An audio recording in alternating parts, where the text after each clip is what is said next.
Hi, this is Sylvie Curry from Ramona, California, and I'm listening to the BBQ Central Show. Start the game! Let's go!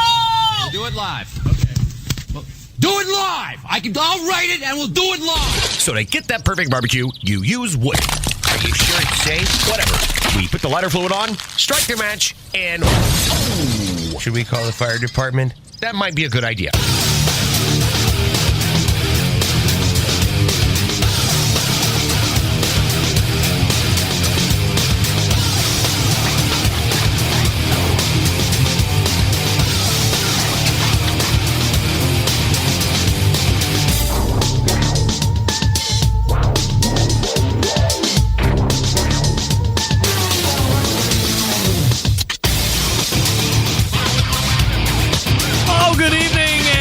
Welcome to the Really Big BBQ Central Show. This is a show that talks about all things important in the world of barbecue and grilling, originating from the Rock and Roll Hall of Fame city of Cleveland, Ohio. The barbecue capital of the North Coast. I am your program host, Greg Rempe. Happy to have you aboard here on your Tuesday for the live fire fun and frivolity show. If tonight is the night, it's never the night, but if tonight is the night you have been thinking about calling or emailing the show, here's how you do it. You can get in touch with the show by calling 216-220-0966. Email Greg at the BBQCentralShow.com. Could be on the Twitter and Instagrams at BBQ Central Show. Anything else you want to find out about the show can be found at the main website, thebbqcentralshow.com. And here's what's happening in case you didn't get the newsletter. You can sign up for that newsletter, by the way. If you hit that main website, there's a little newsletter tap right there on the front right side of the the home web page. Go ahead and give me an email address, and you can get that highly coveted newsletter that is sent out really once a week, right around noon on Tuesdays, giving you a heads up on what's happening later that evening on the show. Coming up in about 12 minutes from now, he is the pitmaster of Rodney Scott's Whole Hog Barbecue. I am, of course, talking about a Barbecue Hall of Fame nominee, a James Beard Award-winning chef, Rodney Scott, first-timer to the show. And he will be in at 14 and 35 past. Plenty of stuff to talk about, too, with Rodney. If you are a fan of Netflix and you are especially a fan of the Chef's Table, you have probably viewed the Chef's Table Barbecue edition. I've talked about it on the show here a couple months ago. I took in the Barbecue Chef's Table at the same time that I was taking in the American Barbecue Showdown. So a lot of barbecue consumption, but my opinion, the Chef's Table side was way more entertaining than the American Barbecue Showdown, but we have already talked about that ad nauseum. So Rodney Scott will be on in about 11 minutes from now and carrying the first hour. Then we'll move to the second hour. Of course, the third Tuesday of the month brings a visit from the creator of the grillgirl.com website. Friend of this show, Robin Lindars, will be joining me. Thanksgiving's coming up in just a little bit over a week, believe it or not. And if you are not on top of the turkey game, we will get you right where you need to be. We'll be talking about alternatives to turkey. Maybe you're somebody who doesn't get down on turkey. That's fine. I'm here to tell you that aside from barbecue restaurants in general, I don't think a lot of us are eating turkey aside from Thanksgiving. Maybe you toss in a redo on Christmas, but maybe you don't. Maybe you go prime rib on Christmas or whatever holiday that is that you celebrate. But turkey, widely overlooked on the regular. So we will talk to Robin about turkey stuff. I think she has a pickle juice brine recipe that she wants to talk about. She wants to talk about the benefits of spatchcocking. That is not a porn term. That, of course, means cutting the backbone out of the turkey. And we will talk to her about that. Then rounding out the show this evening at 10:35, the KCBS World Invitational Championship of the Universe took place this past weekend, and Todd Smith from Smoking Buttheads came out on top, and we will talk to Todd about that. If you happen to know about Todd and you happen to know about Rodney, the majority of this show is going to be South Carolina-based. Smoking Buttheads has a restaurant in South Carolina as well. So lots of South Carolina barbecue talk. Robin's been through South Carolina a bunch, and she's a Southern gal as well. So this show reeks of Southern hospitality. So tell all your friends and family that we're on this evening. 216-220-0966. Greg at thebbqcentralshow.com if you want to jump on. Don't forget, you can follow me socially on Instagram, Twitter, TikTok, and the Snappy Snaps at BBQ Central Show. Facebook and Twitch for a live video stream /BBQ Central Show. And on YouTube for a live video stream /RD Rempe. How many ways you want to get at me? That's plenty right now. That'll get you started. All right, so let's start here this evening because I took a bunch of emails and direct messages over the course of the week about my unbridled hatred for the McRib sandwich. So much so that the majority of you that sent in comments questioned my real hate and said it was just an act, or that perhaps I am indeed a closet fan of the sandwich and that I am only dumping on it because I am the host of this show, the BBQ Central Show. For instance, here's a very small sampling of the audience feedback. Kevin in Tennessee writes, Greg, you seem to hate the McRib so much that I wonder if you aren't really a lover of it, but feel compelled to rail against it because you are the barbecue show host. Let your barbecue freak flag fly, man. I love it too. Mitchell in Oklahoma said, Greg, can you really hate a fast food sandwich that much? Seems a bit put on to me, but you do provide entertainment as well as info, so I'm okay with it. Steve in Arizona wrote, Greg, it appears that you hate the McRib so much that you might actually love it in real life. I bet you eat 5 a week when they're available. Steve, I do not eat 5 a week. I don't even eat 1 a week. I don't even eat 1 a month. Jason, here in the Buckeye State, wrote, Greg, I think I saw you in an Ohio McDonald's last year eating McRib like it was going out of style. No, you did not, Jason. You did not see me in a McDonald's in Ohio. I haven't been in a McDonald's in Ohio in years. Mike in Kansas wrote, usually when someone hates something as much as you do the McRib, in reality, you really love it. Mike, I don't know what to say here. And I'm not going to say that I hate the McRib, but really, I hate the McRib. It's a bad sandwich to me. It's a bad sandwich to me.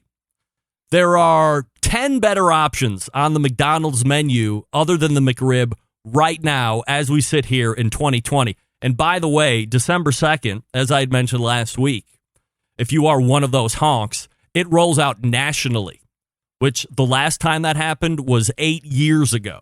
So you don't have to download the McRib locator app to your phone only to figure out that the nearest to McRib that McDonald's is making you fiend over is 6 hours away in nowhere, Pennsylvania. Most sandwiches and options are better.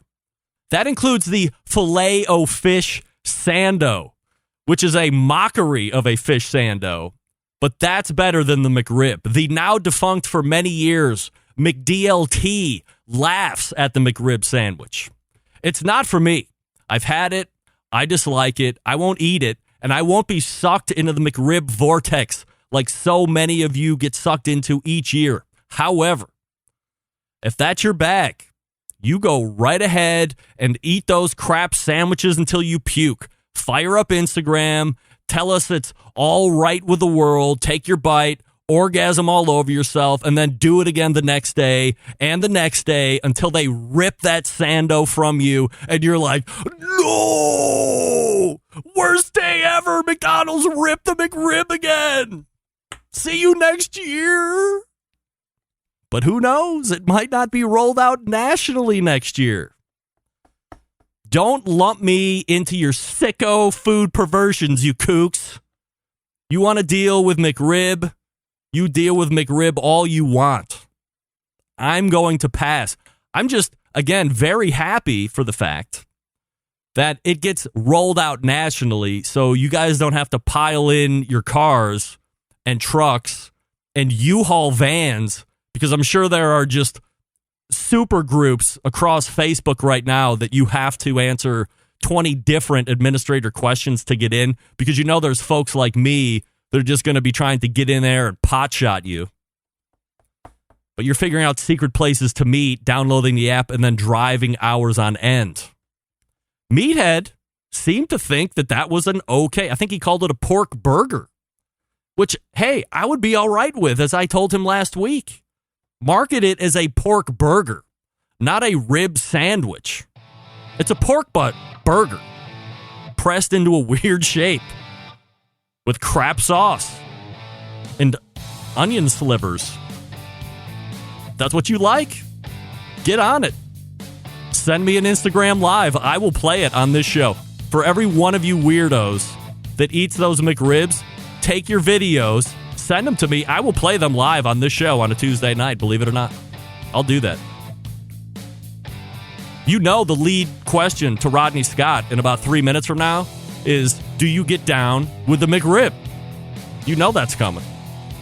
He's in the green room, by the way, so stand by for that. Let me talk to you quickly about the BBQ Guru. Always believing that outdoor cooking should be easy and fun, because it can be. Longest running sponsor of the show is the BBQ Guru. Remember, earlier in the year, 2 new controllers to choose from, the Nano Q and the Dyna-Q. The Dyna-Q, of course, is taking place of the old Party Q, which was the easiest point of entry into automatic pit temperature control devices. The Nano Q is the one that has the highest level of tech available right now. So depending on what you're looking for, you want to consider the Dyna-Q or the Nano Q. If you are looking for a ceramic cooker, they also partner up with the folks that make the Monolith that has a built-in power draft fan already in it. So if you have a Guru controller, just hook the controller up to the power draft fan and away you go. Also, a bunch of other accessories over there on the website, so make sure you hit them up and check them all out. BBQGuru.com. If you have any questions about what kind of fan you should buy or what kind of controller you need or other accessories that might make your grilling life a little bit more efficient, call them 800-288-GURU. That's 800-288-GURU. And they will make sure you're outfitted with exactly what you need to be efficient right out of the box. 800-288-GURU or bbqguru.com. We are back with Rodney Scott right after this. Stick around. We'll be right back. You're listening to the #1 most downloaded barbecue and grilling podcast anywhere. The BBQ Central Show.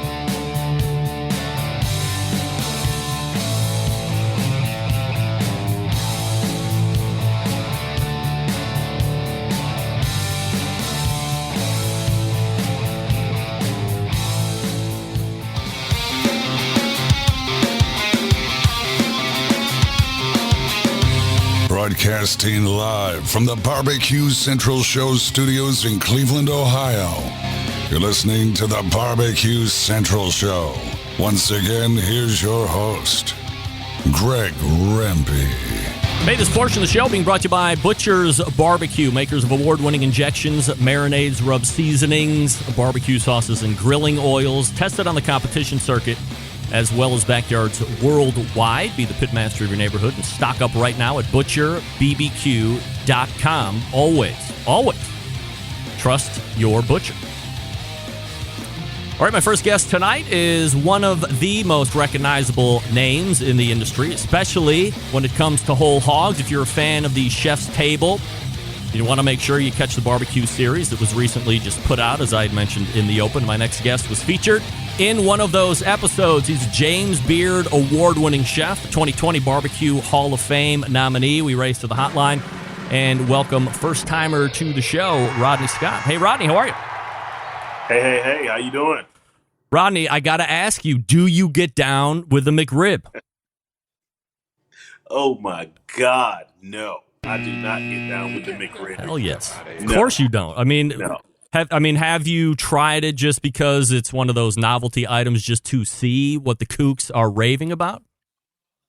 About 4 years ago, I tried it again for the first time as an adult. and I found out what heartburn was on a bun. Yeah. So no, Yeah, it's bad. I can't do it.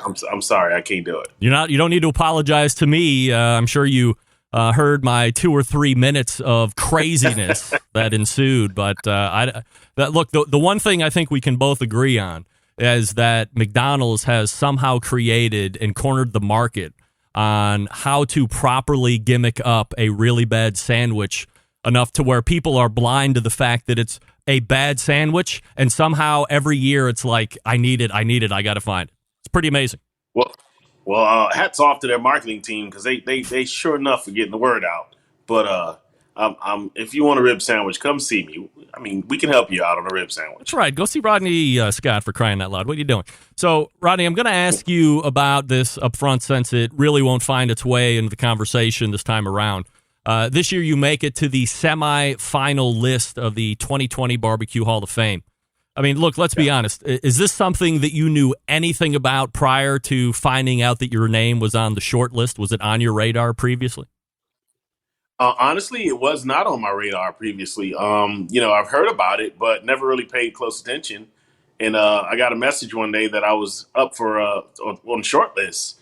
And, I was indeed thankful and grateful to be mentioned, but didn't quite make the cut. But it was great to be mentioned, If you didn't make the list next year or any year going forward and then didn't get voted into the Barbecue Hall of Fame, would it even faze you, or would it just be like one of those nice little added things to a pretty great career already? Listen, everybody that knows Rodney Scott knows that every day is a good day. So if I never get mentioned again, I'm still going to have some of the best days ever. So hats off to those who are already in there. But with me, it's still going to be great. It's going to be another great day for me, either way it goes. Rodney Scott joining me here on the show. RodneyScottsBBQ.com is the website. If you haven't checked it out yet, go ahead and do that while we're chatting it up. So let's talk a little bit about the Chef's Table, and I wanted to follow up on a few things. That series specifically on the barbecue side was really very inspiring for me. I learned a lot about you. I learned a lot about Tootsie. I learned a lot about other ways of barbecue. It was really kind of eye-opening to me in any number of ways. How was that opportunity presented to you? Who brought it to you? Man, that opportunity was brought to me by a couple of the guys. Clay Jeter was one of them. They approached me in San Francisco with a conversation about maybe doing something with Netflix. And I was in the middle of doing another event. I was so exhausted. I barely remember the conversation. And I said, oh, absolutely. I'd love to do Chef's Table. It'd be great to even be a part of it. And, here it was a few months later, we were mentioned and started the taping process. It was that quick. It was just that quick. For me, it seems like a dream, still a dream. Was there any thought at any point about not doing it? Or once you kind of got over that mental hurdle, all systems go? Oh man, all systems were a go from the second they mentioned it to me. I was like, yes, I'm excited to do this. I'd love to do this. And it was no doubt whatsoever that I wanted to do this story with Chef's Table. I assume you've seen the other, 3 episodes that were included in that package? Yep, I saw Miss Tootsie's in full, and I started watching the other one, but hadn't quite finished yet. I want to watch all of the Chef's Tables now, but I've definitely seen Miss Tootsie's. The one, so I watched all 4 of them.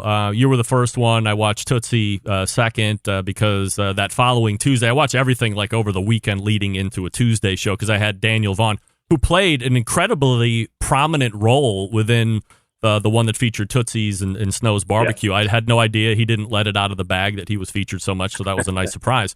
But the one that really opened my eyes to the term live fire, I like to think that maybe I coined that phrase, but that's debatable, is that guy down in Hastings is his last name. His whole restaurant down in Australia, fully cooking on 100% coals. I mean, you're a guy that has made his bread and butter off of cooking over 100% coals, but in the setting that he's in, you typically don't see that. I got to say, if you are halfway through the other one, put that one on the back burner and go watch the one that is only dealing with live fire. I think you especially would appreciate what he's doing out there. I think I'm going to finish watch that one, tonight. So definitely, I need to see it. I really want to see it. You know, Rodney, there were a few things that stuck out to me as I watched your episode specifically. I wanted to follow up on a few things. First, you know, as a kid, right in the beginning there, you talk about the lady that tells you that you're not going anywhere except right down that road. Yeah. In some instances, maybe that wouldn't have been such a bad thing. Were you plotting an escape of sorts at that point, or thinking about other things? Or when she says that to you, is that like, man, I'm really going to be right here in Hemingway, and that's all I'm ever going to be? Well, I was plotting some escapes. You know, I'm really fascinated by antique vehicles, mostly trucks. I'm a big fan of body work, you know, hot rods, street rods, even a couple of rat rods here and there. I'm a big fan of cars. So I was thinking other things, but when she said that, and the reality came that I couldn't do anything except be right down the road at that moment, you know, it was a little frustrating, but I was determined to prove otherwise. So I never stopped, man. Kept on going day to day. You had mentioned that during that time, you know, years pass, and all of a sudden the majority of the life you had led at that point was spent cooking hogs. You weren't overly happy. You were listless, lost at life at the moment prior to your dad having that stroke. What do you think would have happened if he wouldn't have suffered the stroke? You wouldn't have felt the responsibility of going in and kind of picking everything up and keeping it going. Would you have eventually left to find Rodney? And what do you think you would have done? Would it have been something automobile related or something completely different at that age? You know, taking on the responsibility of my dad after him having the stroke, I think that was one of the very first parts that kind of started to change and evolve. And I think if that would have never happened, I probably would have still been in Hemingway, probably would have still been, you know, cooking hogs 3 nights a week, 4 nights a week, and probably still living in that same little circle that girl thought I was going to be in. You take the reins, and looking at the business, you were not assuming control of. One of the changes that I found most shocking was that under your guidance now, or under your running, you were going to, let's say, service the hogs as they're coming off the pit. The question that I have, and look, I am no whole hog expert. I'm hardly traveled. I might make it down to Pittsburgh. My travel consists solely of where was the next JO volleyball tournament over the last 4 or 5 years with my daughter. So not well traveled. But I love barbecue, but I'm not a whole hog expert by any means. I just figured that was part and parcel of the whole deal. The hogs are done. You time it out for when dinner opens, or if you're doing lunch and you have them staggered out, and everything is fresh. How was Scott's running prior to you taking over and deciding that was a change you wanted to make? Well, prior to that, my dad was all about getting it all finished and pulled ready to serve that morning. And I didn't want to do that. You know, in conversations with my good friend Nick, he was like, why don't you pull it off just before service?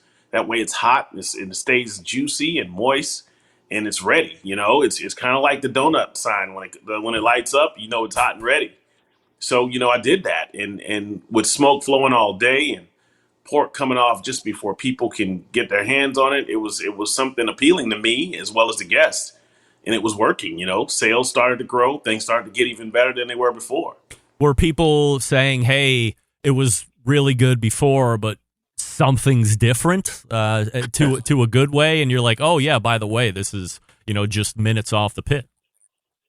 Absolutely. I remember one of my closest cousins mentioned that to me. He said, I don't know what you're doing, but you got some kind of magic back there, man. Ever since you took over, you're doing something back there that's magical.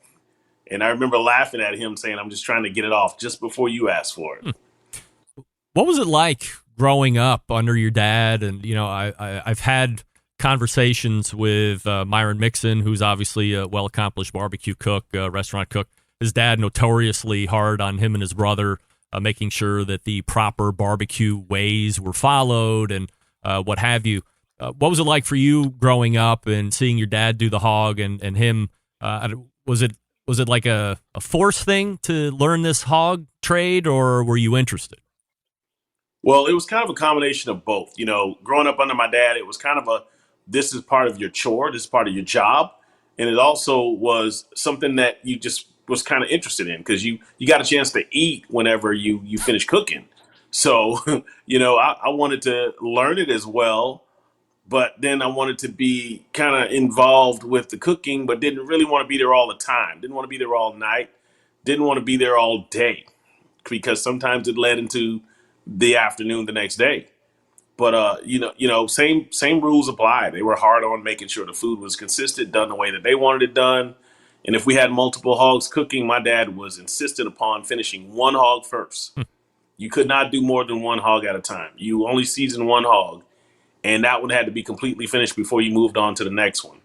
I came along wanting to finish two at a time, kind of thinking that if I can get two off at the same time, I have more hot pork ready at that very moment instead of waiting for the next one to get done. Were there times when you were out of pork? Like the first one's done and the second one's not ready yet? Oh, man, absolutely. Plenty of times we were out of pork. Was that a little bit of a marketing ploy, potentially? Well, I didn't think it was a marketing ploy at the time. My dad didn't appreciate it at all at the time. He thought we were just back there goofing off. So his thing was, hurry up, get the next hog ready. And, eventually as I grew in the business, I learned that it is kind of a marketing ploy to have a little wait time going there sometimes. John T. writes the article that, let's say, puts you on the map from a national perspective. Certainly the name was out where you're at, probably regionally as well. But John T. comes and spends some time with you, writes this article, it hits, and you say, right away, the phone's ringing, and it's quite a popularity boost. Did you think it was going to lead to something else, or were you just hoping a more healthy bottom line at the end? Honestly, when John T. wrote that article, I was happy to be a part of the article, happy to be mentioned. I did not think it would lead to anything else. It was, for me, it was a chance to entertain somebody that was writing a story about us. And I just enjoyed the moment, enjoyed his time and his company, and never thought it would lead to anything else. Did you know much about him previously? Did not know anything about John T. Edge. Nothing at all. He explained to me who he was and what he wrote for and where he was from originally. And I was like, okay, welcome to South Carolina. This is what we do with whole hogs all night long. There's a bunch of stuff that I want to ask you about. One of the major issues is the big fire that takes down the whole barbecue pit area. I remember talking to Aaron Franklin. He had a not nearly as catastrophic a fire event, but something that shut him down. And I remember a couple months after the fact, I had him on the show, and I said, hey, was there a time when you and Stephanie decided that, hey, we've had a really great run. We've had lines for years. We've been top or second best Texas Monthly Barbecue rated, blah, blah, blah. Let's just toss it in and, go look at doing some other concept or get out of restaurant altogether. You had quite a bigger catastrophic event. The whole thing was down into shambles. So you say in the piece, it was a complete loss. There was obviously going to require a lot of money to get back up and running. Did you think about quitting at that point? Never. Never? I never Wow. thought about quitting. I remember that morning. It was just before Thanksgiving. It was raining and it was a little chilly outside. And I tried to think about what can I do next to maintain from this moment on. This was a stumbling block. It's time to get up, pull yourself together, and keep on going. I remember a reporter asking me, what are you going to do now? And I said, I got to continue to roll with it. I got to find my next step. And immediately I just knew that if we kept going, we can get past this. How long have you known Nick at this point? Did you know Nick previous to the fire? And how long had he been encouraging you to kind of strike up a relationship with him? I did meet Nick prior to the fire. I've known Nick, I think, before. It might have been 5-6 years prior to the fire that I met Nick. And he was one of the first people I spoke to when that happened. And I just told him, I said, I'm going to go for it. I'm going to do what I can do right now to stay open and keep moving. And I did. And he continuously encouraged me then and said, I'll be down there to check on you as soon as I can. One of the most impressive things is this Rodney Scott in Exile tour. It's pop-ups. Goes over the course of 18 days. You go kind of up and down the southern, east of the Mississippi, and you raise $80,000 over the course of 18 days. Now, I'm no mathematician here, Rodney, but it would seem like if you decided to not open up a restaurant, you could maybe work half a month going through 12 months and rack up cake like nobody's business. Did you think at all about doing a pop-up business going forward because of the success? Or was it, hey, we got this probably much bigger than expected financial egg here that we can sink back and do a rebuild, and I'm pretty happy with that? I was more focused on the rebuild. Never thought about doing any extra pop-ups like that. We had a lot of great help, man. The Fatback Collective came together and helped us out. A lot of their friends, a lot of donations. I remember one time specifically in New Orleans when we were down with Donald Link and Steven and Ryan. They had this ticketed event for me there, and this guy showed up, and he wanted to get in, but he didn't have a ticket. And he asked me what was going on. I explained it to him, and he gave me this $2 bill. And I still to this very day have that $2 bill in my wallet. But it was people like that just kept supporting us over and over, that kept donating and helping us out once they found out what we were doing. So I just focused on getting back and getting the building up and going and getting started all over again. When you are nominated for the James Beard Award, you end up winning it. At this stage of the game, is that something that puts you to another level of success? Or for you, is it a legitimizer saying, hey, I'm a barbecue guy. This is typically reserved for you hoity-toity chefy guys, but I just took this down, and by the way, we can cook just as well as you can. I felt like the James Beard Award was a big step for all of the barbecue guys, all of the pitmasters, even all of the backyard barbecue people that do the barbecue on weekends, the ones that do it part-time for their communities and fundraisers. I felt this was a big step for all of the pitmasters everywhere, both men, women, and as well as children. And that was the feeling, and it felt good to be recognized along with the fine diners, the Michelin star restaurants. It felt good to be mentioned on the same level as the white tablecloth, if you will. It's man, there's no words that can tell you how happy I was just to be at least mentioned amongst some of the greats like that on that night. Were you getting side-eye when you get called out? Were they like, what the F is going on here? Man, I didn't care. I didn't care. I'm in Chicago in a tuxedo, and I'm nervous as hell, but and I didn't even hear my name. So my wife and Nick and everybody kept screaming. They called your name, you won, and I went to the stage, and the side eyes didn't matter because all I felt like was this was a great moment. This was a great accomplishment, not only for myself, but for my family, my barbecue family, my brother Nick, Paul, Nicholas, all these guys were there with me. And I felt like it was a great accomplishment for all of us, not just me. And again, as well as all of the barbecue pitmasters everywhere. Rodney Scott joining us here on the show, talking about the Chef's Table episode. We'll talk about cooking here after the break. At the end, you talk about the estrangement between you and your dad. And it's an interesting dichotomy because you had, as you said, a really good relationship with your mom, but not your dad. So how tough is it to seemingly have acceptance and support and that traditional son-mother relationship, but it's not the same on the other side of the coin? It's kind of tough, and it was a hard pill to swallow, especially going day to day, knowing that you learn what you're doing every day through this man and this woman, my mom and dad. This is where all of my support and knowledge started. And it was tough to try to accept the fact that I'm not able to share with my dad the accomplishments, the accolades, the different places that we traveled. But, all the same time, my mom, so I got 50% of that. I got my mom supporting me. She's happy. I got half. My glass is half full with mama.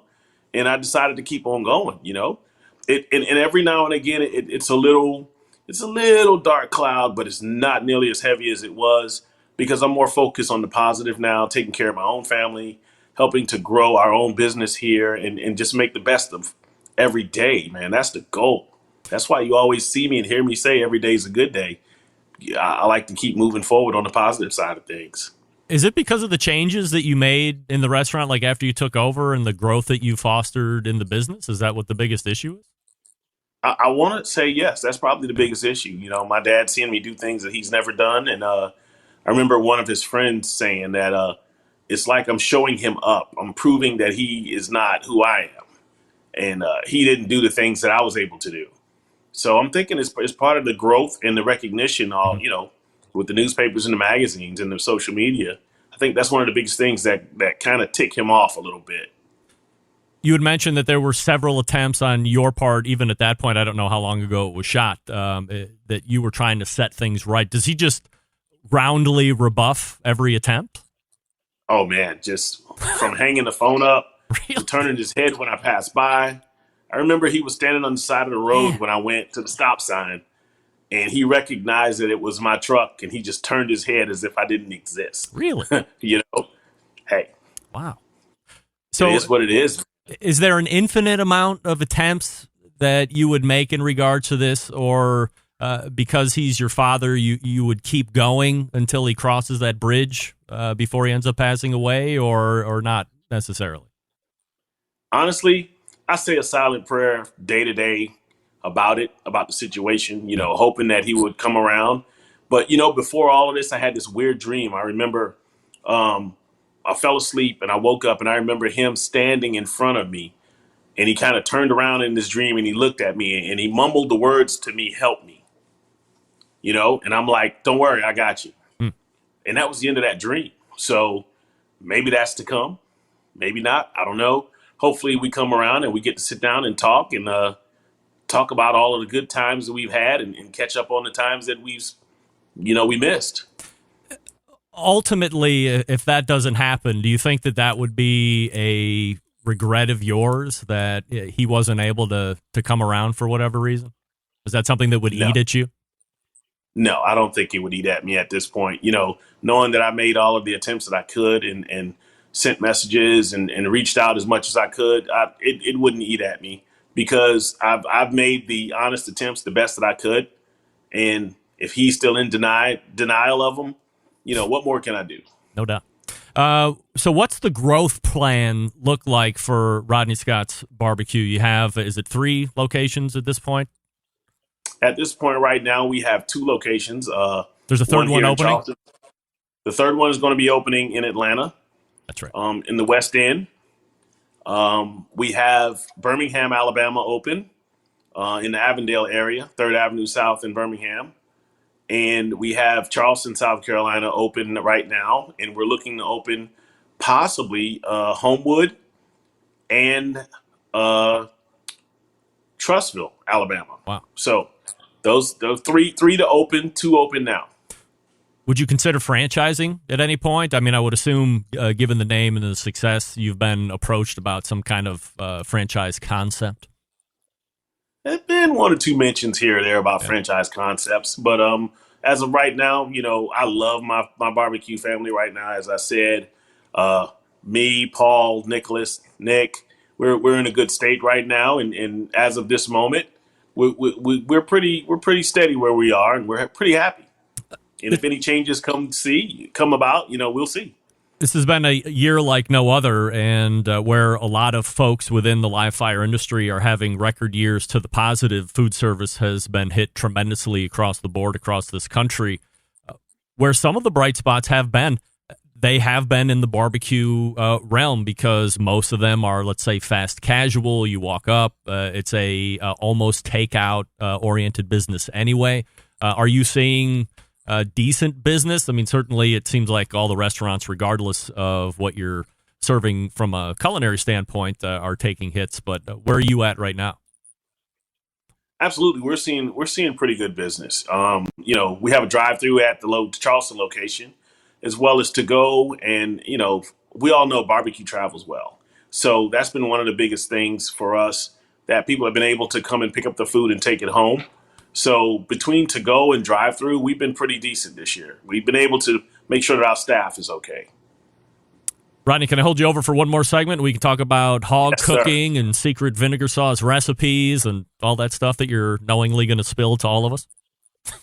Absolutely.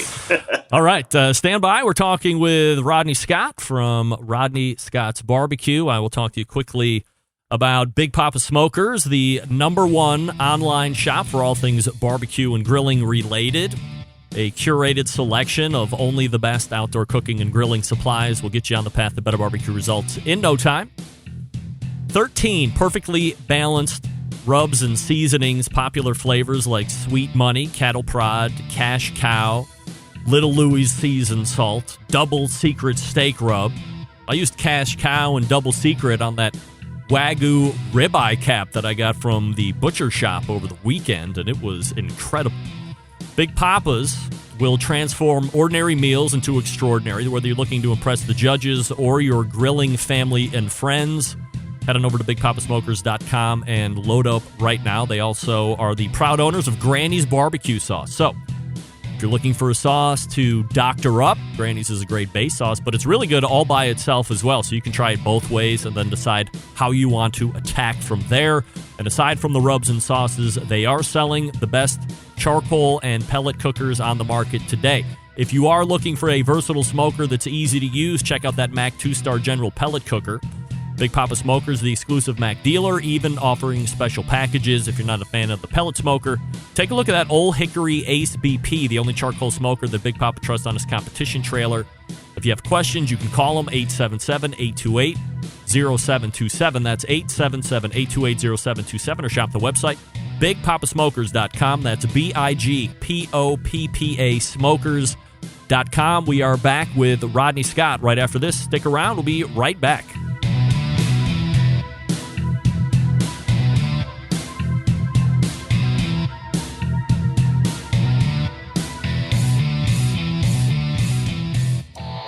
Howard Stern, Jim Rome, Dan Patrick, and Greg Rempe. The Mountain Rushmore of talk show entertainment. Now, let's get back to the Barbecue Central Show. Hey, you looking for wood pellets to fire your pellet-driven cookers? Yeah, CookinPellets.com, the place to go. COOKIN. CookinPellets.com. Check the flavors, check the other accessories. You can buy right there on the website, or you can pull through Amazon.com as well. Totally up to you. And we're back with Rodney Scott. Thanks for hanging with through the break there, Rodney. So let's talk about whole hog. I think when people talk about barbecue, especially amongst the backyarders, the piece that scares the crap out of everybody is brisket. But, oh, my God, I mean, I think we should immediately throw whole hog into that conversation. I think that's so scary, people don't even think about. So, as you recollect back on making your bones, as it were, on whole hog, what are the best practices and the keys to cooking a great whole hog? Is it something that you can do right out of the gate, or is this something where you need to gain that experience in order to pull off a whole hog successfully? I mean, as with anything, experience is always a great teacher. Gotta recognize experience. But off the back, if you're just going to go ahead and start cooking a whole hog, you want to make sure that, first of all, you have the proper pit. If you're building one, or if you have one that's custom built, I personally cook the hogs skin side up for 12 hours before I flip it. And when I'm firing my hog, I put the heat under the hams and the shoulders. Those are the two thickest parts of the animal. Those are the only two parts that you would really need to fire the most. And the other parts, the belly and the ribs that are under there, all of that will cook without any direct heat under it. So you always want to make sure and fire the hams and the shoulders, and you want to keep that temperature at least 220 to 250 for about 12 hours. Is there then a turn that happens, or is that how you're cooking it, pretty much to get it done, and then the turn is just to make the skin crisp? That is the way that I cook it. There is a turn there, and on the 12th hour, you want to turn it over. It's going to take you and somebody else, unless you have one of those custom grills that you can flip it yourself, and you want to turn the hog over, skin side down, And once you turn it over, you want to take a little spoon and create some little cavities. Put your personal seasonings on there. I recommend Rodney's Hog Rub. It's great. Of course. Get you a mop sauce and add to it. Once you build your temperature up a little hotter, you want to get your temperature about 300, 350, and start seasoning it and mopping it and give it a few minutes to crisp the skin and have fun, enjoy, because you're going to eat right after that. So when you go to the flip part, because, as you're watching that chef's table, I mean, it's just visually, it's like a concert that's happening when you're doing it. You have the burn pit and you're burning down the coals and you're shoveling and, Tootsie's doing the same thing down at Snow's Barbecue, which I find amazing. Whole hog, I guess I assimilate that a little bit more, with running the coals like you do. So you're just trucking more coals in at that end just to build that heat up. That's the only other way, right? That's the only other way. You just keep bringing the coals in and you flip it over and you get that skin nice and crispy, give the seasonings and the sauce a chance to kind of cook through the animal a little bit. And, man, you're all set. So when you're digging at the we're using like a boat oars at the restaurant, and then when you were like out in the field, you were using that big serving spoon, and you're just like pushing into the hog on the meat side. So you're just open. Those are the cavities you're talking about opening up to add the sauce and the rub? Those are the cavities I like to create. In Hemingway, we did use the boat oar, and, I preferred the spoon. It felt a little more personal, a little more closer with the spoon for me. So I like to use the spoon to kind of open it up a little bit and get the seasonings in there and let it cook through. When we talk about mop sauce, and of course, North Carolina is certainly known for the vinegar-based sauces, and I'm sure, obviously, South Carolina has their own take on it as well. Is there a huge difference between what a Rodney Scott mop sauce would be versus what your traditional finishing or table sauce would be?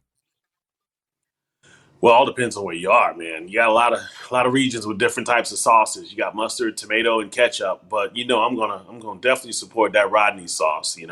That's the vinegar pepper base that you tend to find in eastern North Carolina and the eastern part of South Carolina as well. So it's similar to the North Carolina sauce that everybody talks about with the vinegar and the pepper.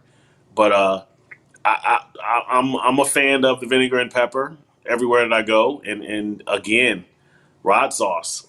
That's my thing, man. Where do you get that at? Is that just at the website? You can get it at the website. You can get it at our Birmingham location. You can get it at our Charleston location. I don't know. Maybe if you catch me at the red light and you get my attention, I might have a bottle in the truck for you. You never know. Always carrying some sauce, right? You never know, man. You got to be ready at all times. That's right. RodneyScottsBBQ.com if you don't want to try happening to run into Rodney Scott in order to ask him for a bottle of sauce. But otherwise, hit the website and you can guarantee that you will get a bottle there. From a sandwich standpoint, would you ever put slaw on top of that, or is whole hog more of grab a plate and just take it off the hog and eat as is? What's the prototypical way to do that? Yes.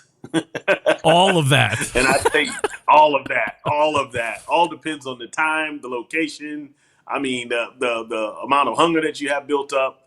I've eaten pulled pork straight off the fire, plain. I've eaten it with just the bread itself. I've had it with the coleslaw on top. My personal favorite way is a piece of bread and the pulled pork and some crispy skin on top, and I roll it up. Man, I call that the Rod's Original, man. That's what I eat when I'm out there cooking. I recall. Am I going to lose his name? Sam Jones, everybody. Sam Jones. Oh my God, you kidding? Yes, sir. First time hosting a barbecue show, everybody. Sam Jones got into a tiff with his dad because he decided to sprinkle in the skin into the hog, and that was like a blast. Maybe that's a wives' tale, but is that something that you would normally do as well? Like, is that a flavor additive for you? Well, I never did it on the menu, but whenever I'm making a sandwich for myself, that Rod's Original, we actually sell the Rod's Original sandwich on the menu. I added the skins in. It was an additive. It was the way I ate when I was cooking. So, yeah, it's not something we do on every pulled pork sandwich, but we do have one that has the skins on top. What's your favorite thing to barbecue that isn't pork? My favorite thing to barbecue that isn't pork is the ribs. Not a McRib sandwich, but the ribs. Do you The ribs. like ribs better? I can't say that I like ribs better. I like ribs maybe as much as I do pulled pork. But I like the cut, the bite that you get. Yeah. You know, you get that little tug every now and again. I like to leave a little bite in my ribs. But with ribs would have to be my next favorite thing to cook next to the pork. If you have a just finished hog, you were all by yourself, and I rolled up, is there one specific place that you're going to go to the hog to pull out for me to eat that's going to blow my pants off? There's definitely one specific spot that I would take you to. I would take you into just under the ribs, right in between the ribs and the shoulder, and a little bit of belly, and just kind of get those 3 parts together. And I would proudly hand those to you, knowing that those are some of the best bites on a whole hog. Telling you, man, some of the best. Who are some of the folks that you admire in barbecue? A lot of folks look up to you and consider you to be the end-all, be-all of whole hog. But as you look through the barbecue landscape, who are some of your mentors or peers that you have a lot of respect for? Man, I have tons of respect for anybody who has the courage to go into the barbecue game, period. First of all, man, I got to mention Nick was one of my most favorites. Then you have Sam Jones in there. Aaron Franklin, very cool guy, straightforward, loves his food. Matt Horn, new guy out there in California, man. Yep. Rashid in Atlanta. Wow, it's so many. It's so many barbecue people out there that are amazing. The guys out in San Francisco, Ryan and his team out there at 4505 Barbecue. Wow. I mean, how much time do you have? I'm interested because, I wonder if I dig into the minutia or if I just know too much sometimes. But on the radar of whole hog barbecue, where does my guy, Dr. Howard Conyers, sit? Oh, man. Howard, another great guy. Not just a NASA engineer, man. This guy knows what he's doing. Like legit? He's like legit. Howard is like 50 miles from where I grew up. So yeah, definitely legit. You down for a quick lightning round before I let you go? I'll do the best that I can. All right. You answer off the top of your head. Uh-oh. We call this Would You Rather. Would you rather blow up 100 balloons or lick 500 envelopes? I'll blow up 100 balloons. What? All right. You lick too many envelopes and you end up dying like George Costanza's fiance in Seinfeld. Would you rather be covered in bees or be covered in spiders? I would have to say bees, because if I don't move, they probably won't sting. Would you rather spend the night in a dumpster or porta potty? If the porta potty has just been set up, the porta potty. Of course. Would you rather be handcuffed to the most annoying person you know for 24 hours or go camping with someone who likes you, but you don't like back? I would go camping with somebody that likes me. Would you give up sex for a year or your cell phone for a year? You can have my cell phone. Hell yes! Hell yes! I'm with you on that. Rodney Scott is here joining us and pulling a fantastic first hour. Rodney Scott's BBQ.com. Rodney, anything else you want to promote or let loose here before I let you go this evening? Just to let everybody know, we have a book coming out, Rodney Scott's World of Barbecue. Every Day's a Good Day. That's due spring. You can pre-order now. Again, happy holidays. Everybody stay safe. Every day is a good day, regardless to whatever or whoever says different. Man, eat more barbecue. That's right. Rodney, appreciate the time this evening. Thanks for doing such a great first interview, and let's do it again soon. Oh, man, anytime. Thanks. All right, there he is, Rodney Scott from Rodney Scott's Barbecue. Wow, fantastic. Unbelievable. That's where you want to see, right there. couldn't be more excited. I just want to quit and go to bed right now. It was like barbecue Christmas just happened. I've been looking for Rodney for a long time. Finally able to run him down. Little legwork there. Well worth it. Great interview. It was awesome. Thank you, Rodney. Rodney Scott's BBQ.com and a book that he just mentioned. Hey, let me talk to you quickly about B&B Charcoal, the newest sponsor of the show. That's right. So they offer a number of different kinds of charcoal. Last week, we talked about the two that most people know about, briquettes and lump. I'm a proponent of lump charcoal in general. I know that briquettes are used to be more consistent. You can count on them to be more heat consistent than you can with lump. I like the flavor profile that lump gives you. And I'm not typically cooking for extended periods of time anymore. If I go extended, then I'm obviously looking at the pellet cooker.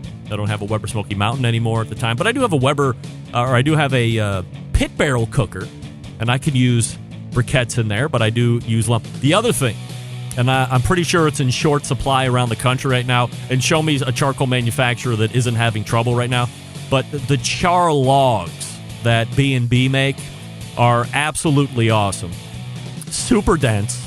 They burn long. They give great heat. Consistent heat, in my opinion. And when I'm running my Lang, I'll throw some wood splits in there, and then the next wood split that is due up, I'll throw that in, and then I'll throw 2 or 3 char logs in there. And it really helps retain a nice coal bed, good heat, clean heat. Great stuff. bbcharcoal.com. That's bbcharcoal.com. The briquettes, the lump, the char logs. They got pellets coming out. Great company. You've heard about them. A lot of you have used them. Available in Academy and a bunch of other really great retailers. I find them my local Ace, believe it or not. So check them out. bbcharcoal.com. That's bbcharcoal.com. And we are back right after this. Stick around.